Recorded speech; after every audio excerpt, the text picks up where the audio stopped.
Back at Crater Stadium, and let's take a look at the officials for this classic.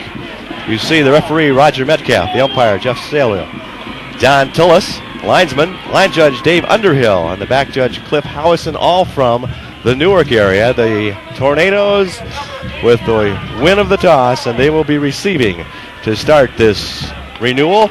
The Tornadoes with quite an offense coming in, most of it chalked up on the ground. The Quakers' offense pretty much through the air on the season, and that may tell the story here in the first quarter as to which team can get going first. And there you get a look at the Dover Tornadoes getting set up to receive the opening kick. As Tim mentioned, they did win the toss here tonight.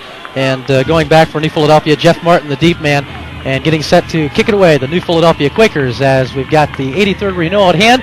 Right now, let's swing it over to Tim Stavanis for the play-by-play description of tonight's contest. Rich Cruselli to kick it away, and we're underway in a sold-out Crater Stadium, standing room only. And fumble on the play, but the Quakers will not benefit as the Tornadoes control, and will return it for a few yards as Paris Washington momentarily lost control of the football, but recovered nicely and made his way back up to the middle of the field to get things started off at about the 30 or 26-yard line. Let's look at the Dover offense, if we might. Set them up for you and give you a quick shot at they come up to the line. We'll set them as between plays as we can. We'll show you who's where as they come up to the line. Jason Edwards is the quarterback, a junior at 5'10". We're just underway from Crater Stadium from the 27-yard line.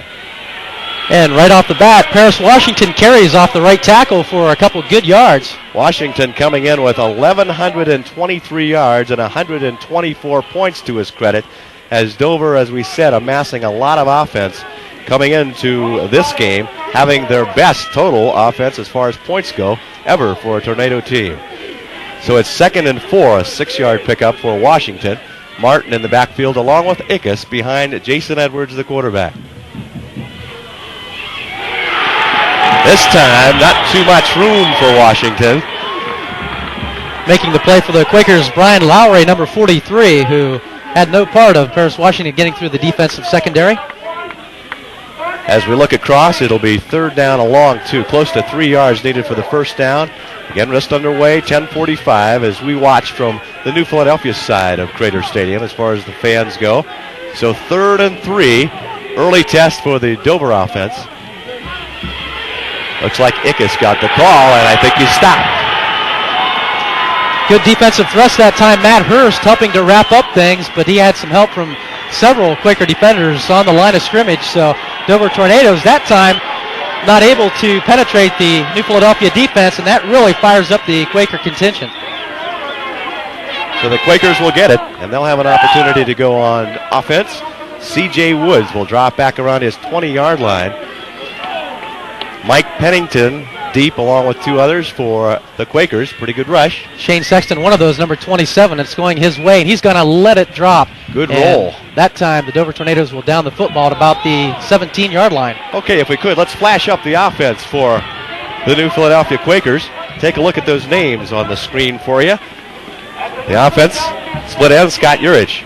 The tackle, Paul May, along with the guard, Corey Price. Steve Francis, center. Ed Briel at guard, along with John Fabiano at right tackle. Then the tight end, Rich Cruselli. The flanker, Shane Sexton. Quarterback, Denny Trimmer. Tailback, Tim Huff. Mike Chamberlain and Paul May will be the kicker as we list him as well. As you see, a 1st and 10 from the 17 after the good roll. Denny Trimmer handoff immediately off the right side, gains a couple yards. New Philadelphia Quakers, of course, real happy about the return of a couple of their players in the form of Shane Sexton along with Tim Huff. Both those gentlemen experienced some mid-season difficulties as far as their health is concerned, but right now are back at full strength, and both Dover and New Philadelphia have no injuries and are really set to play this contest. Tim Huff, who carried the ball, returned last week. Just a yard on that carry. And the pitch. Again to Huff. And this time going to the left side for short yardage. So the Quakers not going to the air where they've had success, at least not yet. They're 92 of 186 under Trimmer for 1,099 yards. He's been intercepted 14 times, but still at about a 49% completion. Up, coming off the field as the Quakers come up. Steve France, as we mentioned, at center. And with a pro set and receivers. 3 of them would be receivers to the right side on 3rd down and 6. Only one back in the backfield, and Trimmer wants to throw, and he does. Is it complete? They say no, it is incomplete. Intended for Mike Pennington.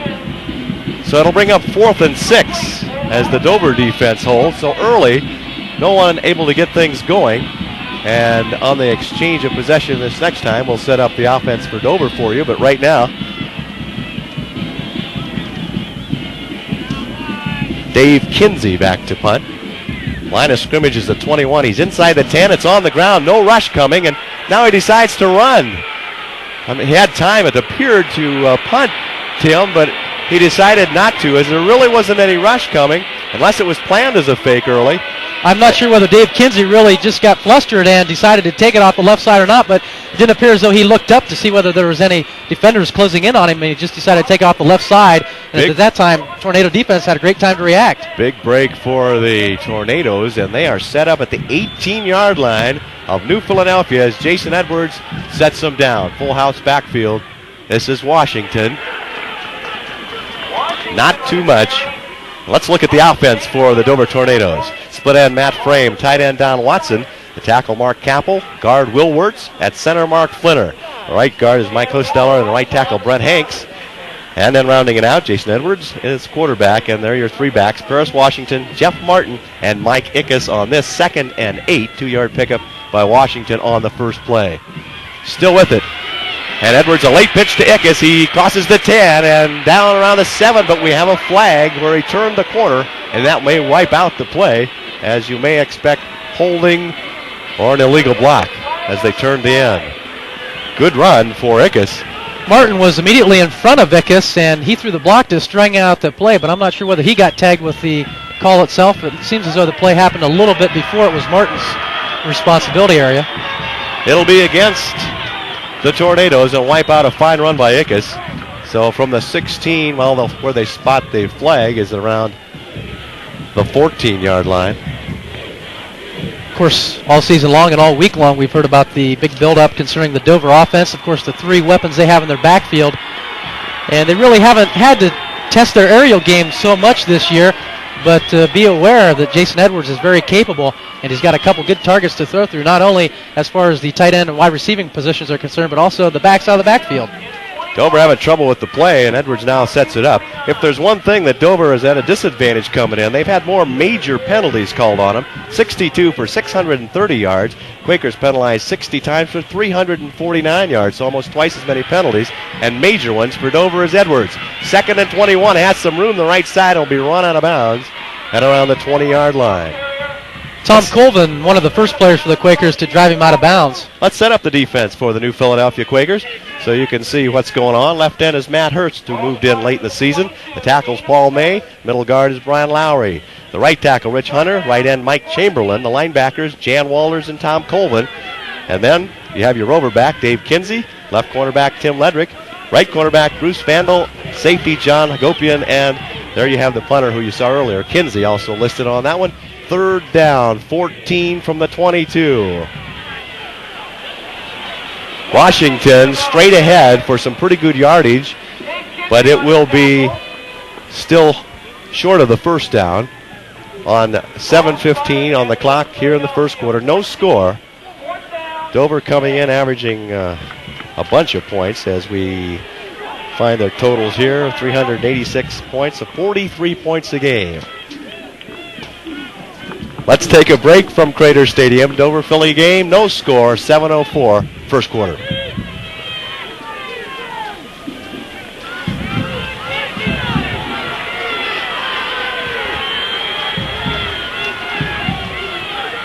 Well, on 4th and 6, the Tornadoes going for the first down. They are at the 14-yard line, and now they will talk about it a bit more than they did in the huddle.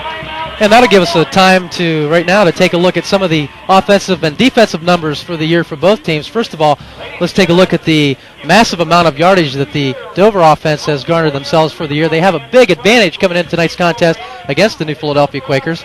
Rushing yardage, 2,820, and passing yardage not so high. Of course, they haven't had to use that very much, 475 yards for a total of 3,295 thus far going into this game number 10 of the season. And let's look at the Quakers in the same department as their offense stacks up thus far in 1987.